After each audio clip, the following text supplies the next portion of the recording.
আজ আমরা শুনব শ্রীমদ্ ভগবদ্ গীতার প্রথম অধ্যায়ের ৩ নং শ্লোক।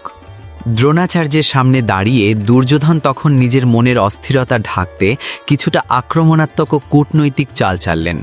পাণ্ডবদের সৈন্যবাহিনীকে দেখে তিনি মনে মনে বেশ বিচলিত ছিলেন, কারণ সেই সেনাবাহিনীর সেনাপতি ছিলেন ধৃষ্টদ্যুম্ন। মজার এবং ভয়ের ব্যাপার হল, ধৃষ্টদ্যুম্ন ছিলেন দ্রোণাচার্যের সেই শিষ্য যাকে দ্রোণাচার্য নিজেই যুদ্ধবিদ্যা শিখিয়েছিলেন, যদিও তিনি জানতেন যে ধৃষ্টদ্যুম্ন জন্মেছেন দ্রোণাচার্যকে বধ করার জন্য। দুর্যোধন গুরুর সেই পুরনো ক্ষতে আঘাত করে তাকে উত্তেজিত করার চেষ্টা করলেন।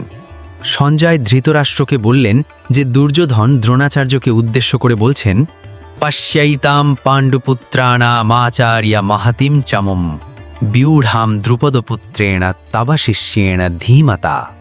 দুর্যোধন গুরুকে বললেন, হে আচার্য, পাণ্ডুপুত্রদের এই বিশাল সৈন্যবাহিনীর দিকে একবার তাকিয়ে দেখুন। আপনারই অত্যন্ত বুদ্ধিমান শিষ্য ধৃষ্টদ্যুম্ন কত নিখুঁতভাবে এই ব্যূহ রচনা করে দাঁড়িয়ে আছে। এই কথার পেছনে দুর্যোধনের মূল উদ্দেশ্য ছিল দুটি। এক, দুর্যোধন পরোক্ষভাবে দ্রোণাচার্যকে বিদ্রূপ করলেন এই বলে যে আপনার উদারতার কারণেই আজ আপনার শত্রু আপনার শেখানো বিদ্যা দিয়েই আপনার বিরুদ্ধে দাঁড়িয়েছে।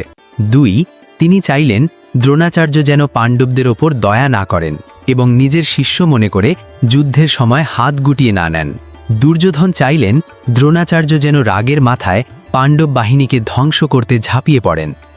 একদিকে হস্তিনাপুরের প্রাসাদে অন্ধ রাজা ধৃতরাষ্ট্র রুদ্ধশ্বাসে এই কথাগুলো শুনছিলেন, আর অন্যদিকে রণক্ষেত্রে যুদ্ধের উত্তেজনা চরমে পৌঁছাচ্ছিল।